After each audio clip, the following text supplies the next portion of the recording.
2 games in, and the host nations look like a massive problem for the rest of the world. Oh, absolutely. A huge problem. I mean, the United States is sitting on a perfect 6 points with a +5 goal difference. Germany is just torching absolutely everyone in their path right now. Yeah, they are looking terrifying. Right. And crucially, a couple of the, so-called minnows are completely crashing the party. Like the very first 48-team World Cup bracket is starting to take shape, and the math behind who survives and who goes home is just, it's getting wild. It's a complete tactical collision. Like, we are seeing established European heavyweights being forced to solve problems they have literally never encountered in the modern game. Which is exactly what we're getting into on this deep dive today. Okay. So, welcome to the show, everyone. We are officially at the midway point of the 2026 World Cup group stage. Hard to believe we're already here. I know, it's flying by. And right now, it's this sprawling 48-team puzzle. So our mission for you today is to basically cut through the noise of these 12 different groups. We want to give you a crystal clear snapshot of how the brand new round of 32 knockout bracket is emerging. Right. And more importantly, we want to explain the underlying strategies these teams are using to exploit this new format. Because the expansion hasn't just added more games, right? It's fundamentally rewritten the tactical playbook. It absolutely has. I mean, if you are a fan who's used to the old 32-team structure, you really have to recalibrate how you watch the group stage. Yeah, totally.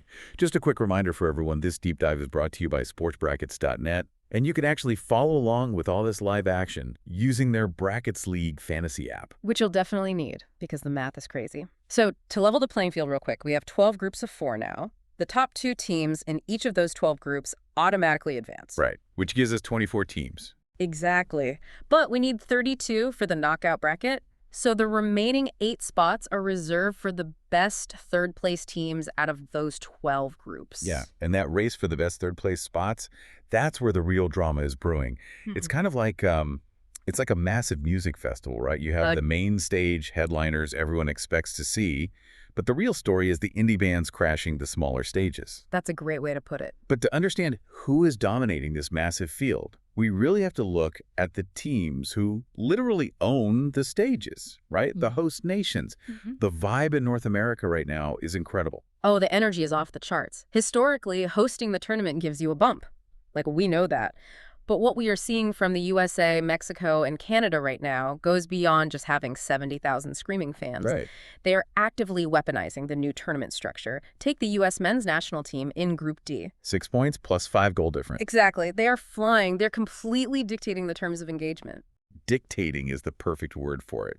I mean, in their opener against Paraguay, Fulder and Bulligan scored a first-half brace. That's the first U.S. brace at a World Cup since 1930. Almost a full century. Just incredible. Yeah, and then Giovanni Reyna sealed it in stoppage time with that ridiculous trivela. Oh, using the outside of his boot to curve it? Yeah, violently curving the ball past the keeper. It wasn't just a win. It was like a massive statement of intent. They're playing with so much swagger, and, Mexico is mirroring that exact same aggression in Group A. They also have a perfect 6 points, a +3 goal difference. Oh, Julian Quinones scoring the first goal of the entire tournament. Right, at the Estadio Azteca. Yeah. Etched his name into history. And then look at Canada in Group B. Yeah, 4 points. 4 points, but a massive +6 goal difference, highlighted by Jonathan David netting a hat-trick to just completely dismantle Qatar, 6-0. Okay, so let me stop you there and ask the obvious question, right? Are they actually this dominant, or is this expanded field just giving these CONCACAF teams a softer runway? Because in the old format, you rarely opened against a debutant or like a significantly lower-ranked team. Getting these matchups early on feels like a bit of a structural gift. Well, I wouldn't call it a gift because that kind of diminishes what they are actually executing on the pitch. But I get what you're saying. Right. I mean, they still have to score the goals. Exactly. The tactical imperative of a 48-team format is that you absolutely cannot just secure a 1-0 win and take your foot off the gas. Right, because of the goal differential. Yes. The true mechanism at play here is how the host nations are manipulating the game states. They understand that goal differential is the ultimate currency for bracket seeding in the round of 32. Because you want to be the highest seeded group winner possible, right? So you draw the absolute weakest third place team in the knockouts. Precisely. The USA, Mexico, and Canada aren't just winning, they are intentionally running up the score against the lower tier teams to insulate themselves mathematically. It's a very deliberate, high-octane strategy. Makes total sense. But here's the fascinating counterpoint. While the hosts are sprinting out of the gate, that exact same high-octane approach is what's getting some of the traditional global heavyweights into massive trouble. Well, okay, it's not getting Germany into trouble. Let's be clear about that. True, Germany is the exception. The German machine in Group E is operating with terrifying efficiency. Yes. 6 points, a +7 goal difference. They opened with that ruthless 7-1 dismantling of Curaçao. Just a bloodbath. Seriously. Yeah. Kamal Musiala is carving through defenses. Kai Havertz is finishing everything. They look entirely unbothered by the new format. Right, but look at how Germany is doing it. They're exploiting the lack of high-level European tactical discipline in these smaller nations. Germany plays this hyper-vertical, intense pressing game. Yeah. When a debutante team like Curaçao tries to play out of the back, which, is a modern trend every team thinks they need to do now, Germany just sets traps. They win the ball back in the final third, and they punish them immediately. So it's the bloodbath because Curaçao actually tried to play Germany's game. Exactly, which perfectly explains why a team like Spain is suddenly sweating bullets in Group H. Oh, man, yeah. Spain has 4 points, but they were held to a 0-0 draw by Cape Verde. Which is wild. Cape Verde is making their World Cup debut, and yet they blanked one of the absolute favorites to win the whole tournament. Right, and why did they do it? Because Cape Verde didn't try to play Spain's game. Spain relies on possession, right? They want to hold the ball for 75% of the match and slowly suffocate you. To pass you to death. Exactly. And Cape Verde's coach recognized that trying to match that would be tactical suicide. So they just dropped all 11 players behind the ball into a deep, compact, low block. They literally parked the bus inside their own penalty area. It kind of reminds me of, it's like a chess grandmaster being forced to play against an amateur. But instead of making bad moves, the amateur simply refuses to move their pieces at all and just builds a physical wall across the board. That's a perfect analogy. The grandmaster knows all the brilliant offensive strategies, but there's literally no space to execute them. I mean, Spain dominated the shot count, but Cape Verde's goalkeeper, Mozinha, was an absolute wall. Securing your first ever World Cup point by blanking Spain is just incredible. It is. And that's the friction of the expanded format we're talking about. We're seeing a massive culture clash on the pitch. Brazil, in Group C, is experiencing the exact same thing. Yeah, they have 4 points, which looks fine on paper, but they had a remarkably difficult 1-1 draw with Morocco. Right. Brazil was actually trailing early in the first half. They desperately needed Vinicius Jr. to rescue a point for them. And Morocco isn't parking the bus like Cape Verde. Right, not at all. They are applying a deeply physical, counter-attacking style that just totally disrupted Brazil's rhythm. Which proves their deep run in 2022 wasn't a fluke. They really have the structure and the talent to go toe-to-toe with the elite. And then there's the absolute gauntlet of Group F. The Netherlands and Japan are deadlocked at 4 points and a +4 goal difference. They played out that thrilling 2-2 draw. Such a good game. Virgil van Dijk scored that towering header for the Dutch, but Japan just kept fighting back. Kuki Ogawa was brilliant at finding the blind spots in the Dutch defense to force that late equalizer. Japan is quietly looking like a massive threat. Yeah, they really are. And this is why the critics who complain about the 48-team expansion are kind of missing the bigger picture. Like, yes, we are going to see some lopsided scores, obvious. 7-1, yeah. Right. But we're also seeing tactical puzzles that European and South American giants simply do not face in their domestic leagues or their continental qualifiers. Yeah. The unpredictability of these new matchups is basically punishing arrogant teams who think they can coast through the group stage on pure talent alone. I totally agree. But I do want to push back on the romanticizing of the underdogs for a second here. Okay, fair. Because for every Cape Verde defensive masterclass, we have a casualty that totally validates the critics' concerns about diluting the talent pool, right? The expansion gave these smaller nations a stage, but it didn't guarantee they could survive the bright lights. That is a very fair point. The bottom of the barrel right now is pretty grim. It's rough. Haiti is entirely eliminated with 0 points and a -4 goal difference. Qatar looks completely overwhelmed. They have a single point and a -6 differential. Yeah, Canada really took them apart. And Tunisia is in an outright crisis. They fired their head coach, Sabri Lamouchi, in the middle of the tournament. Yeah, you really don't see that happen unless the wheels have completely fallen off. Exactly. I mean, they took a 5-1 loss against Sweden, followed by a brutal 4-0 loss to Japan. They brought in Hervé Renard to try and stop the bleeding, but they're anchored at the bottom of their group with a -8 goal difference. -8? Wow. Right. And the tactical failure there was trying to play an open, expansive style against teams that were significantly faster and more organized in transition. They left massive spaces behind their fullbacks, and Sweden and Japan just exploited those spaces ruthlessly. Which brings us to the defining mechanic of this entire tournament. The reason Cape Verde parked the bus, the reason Germany ran up the score, and the reason Tunisia's going home early, we have to talk about the Big Eight. The race for the 8 best third-place teams. This is the anxiety-inducing heart of the 48-team format. It really is. Let's break down how this mechanism works for you listening, because it alters the viewing experience completely.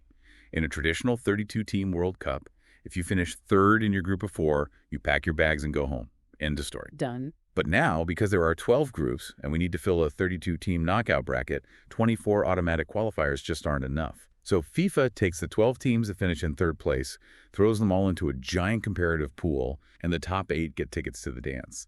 The bottom 4 go home. And the complexity here is that you are mathematically comparing teams that have played entirely different opponents in entirely different environments. Yeah, a team in Group A is competing for a spot against a team in Group L, even though they will never step on the same pitch during the group stage. It's essentially a giant game of musical chairs, except the music stops across 12 different rooms simultaneously. Oh, that's a great way to describe it. You can play a brilliant defensive game in Seattle, walk off the pitch thinking you've secured enough points, and then get eliminated an hour later because a team playing in Miami scored a late goal. Which is why understanding the cascading tiebreaker matrix is absolutely essential. Because when you throw 12 teams into a pool, you're going to have massive ties. The very first metric is total group stage points. Right, and if you can scrape together 4 points, like a win and a draw, you are historically very safe to advance. If you finish third with 3 points, you are entirely at the mercy of the math. Right, and if teams are tied on points, we go to tiebreaker number 2, which is goal difference. Yes, and this explains the psychology of the minnows perfectly. In this format, keeping a loss to 1-0 instead of 3-0 can literally be the singular factor that saves your tournament. That makes so much sense. When you see a team down by 1 goal in the 80th minute and they aren't pushing numbers forward to equalize, this is why. They are protecting their goal differential because they know conceding a second goal in the counterattack will absolutely destroy their chances in the Big 8 pool. That is so fascinating. They're basically accepting a narrow defeat on the pitch to win the war on a spreadsheet. Exactly. Now, if goal difference is also tied, we move to tiebreaker number 3, highest number of goals scored. Okay. FIFA implemented this specifically to reward attacking intent. If Team X has a goal difference of 0 because they scored 3 and allowed 3, and Team Y has a goal difference of 0 because they scored 1 and allowed 1, Team X advances. Okay, but what happens if they have the exact same points, the exact same goal difference, and the exact same number of goals scored? I mean, it's bound to happen. It is. Tiebreaker 4 is most group stage wins, which rarely breaks a tie in this specific scenario since they usually have the same record. So we almost always cascade down to tiebreaker number 5, which is fair play conduct points. Oh, I love the fair play tiebreaker. It is pure chaos. It is absolutely brutal. Every team starts with 0 conduct points. You lose 1 point for every yellow card your players receive. You lose 3 points for an indirect red card. Which is a second yellow in the same match, right? Exactly. And you lose 4 points for a straight direct red card. Whichever team has the fewest negative points advances. Think about the implications of that for a second. Let's say you are a tired defender playing for Senegal in Group G. Your team is already losing 2-0 in the 90th minute. You make a frustrated, reckless tackle near the sideline and get a yellow card. Yep. That singular momentary lapse in discipline subtracts a fair play point from your nation's aggregate score. That yellow card could mathematically be the exact thing that allows a completely different team in Group C to leapfrog Senegal and take the final spot in the round of 32. It's wild. And we're already seeing the impact. The Democratic Republic of Congo has lost 1 fair play point. Portugal has lost 3 points due to card accumulation. It forces managers to substitute aggressive players who are sitting on a yellow, even if they desperately need a goal, because the risk of a red card is literally tournament ending. Let's put this into context right now. I'm pulling up the live Big 8 bubble tracker on sportsbrackets.net. Based on the matches played so far, Japan, Switzerland, and Egypt are hovering at the very top of that third-place pool with 4 points. They look incredibly secure. Yeah, as we mentioned, 4 points is the golden ticket. They can pretty much start preparing for the knockouts. But then you drop down into the danger zone. South Korea, Australia, and Ivory Coast all have 3 points. But crucially, they have a neutral 0-goal difference. They're clinging to survival. Sweating bullets. Oh, big time. And then, trapped on the outside looking in, you have teams like Panama, Senegal, and Algeria. They have 0 points right now. They essentially have to win their final group match, likely by multiple goals, and basically pray that the teams above them completely collapse. The volatility is just staggering. A single penalty kick awarded on the final day could flip the destiny of 4 different nations simultaneously. Which is why the final match days of this group stage are going to be absolute appointment viewing. Every single touch, every defensive clearance, every referee's whistle matters across the entire continent. If you want to monitor the chaos, we have the link to that live Big 8 tracker in the show notes. You will definitely want that open on your phone while the games are happening. Oh, for sure, because the timeline is incredibly compressed from here on out. The final group matches are running from June 24th through June 27th. 4 days of pure mathematical stress. And there is 0 time to recover. None at all. The historic round of 32 officially kicks off the very next day on June 28th. The venues are locked in massive, iconic stadiums like the Rose Bowl in Pasadena and the Estadio Azteca. Man, the atmosphere is going to be insane. They really are. And once that 32-team bracket is set, the dynamic shifts entirely. You lose the safety net of goal differentials and fair play points. It becomes pure single elimination survival. So before we wrap up, I want to do some early forecasting. Okay, let's do it. The heavyweights in groups I through L teams like France, Argentina, and England are just getting their engines started since they've only played 1 game, so we'll hold off on judging them. But based on what we've analyzed through these first 2 rotations, what is jumping out to you for the round of 32? For me, my attention is firmly fixed on the tactical bloodbath emerging in Group F, the Netherlands and Japan. Yeah. Whichever team ultimately wins that group is going to be incredibly battle-tested. But more importantly, the runner-up from Group F is going to be a terrifying draw for whoever they face in the round of 32. Oh, completely. Imagine being a group winner, expecting an easy first knockout match, and suddenly you are facing a highly organized, lethal Japanese squad that just went blow for blow with the Dutch. Yeah. That's a nightmare scenario. Oh! See, I am looking straight at the upset potential from the Cinderellas. I'm flagging Morocco. Okay, Morocco. They have 4 points. They've proven they have the physical infrastructure to completely disrupt Brazil's passing lanes. And they have the institutional memory of making a deep run in 2022. If Morocco slips into the round of 32, whether they finish second in their group or emerge from the Big 8 pool, they are the ultimate trap game. Oh, absolutely. I would not want to be a highly seeded European team facing Morocco in a winner-take-all scenario.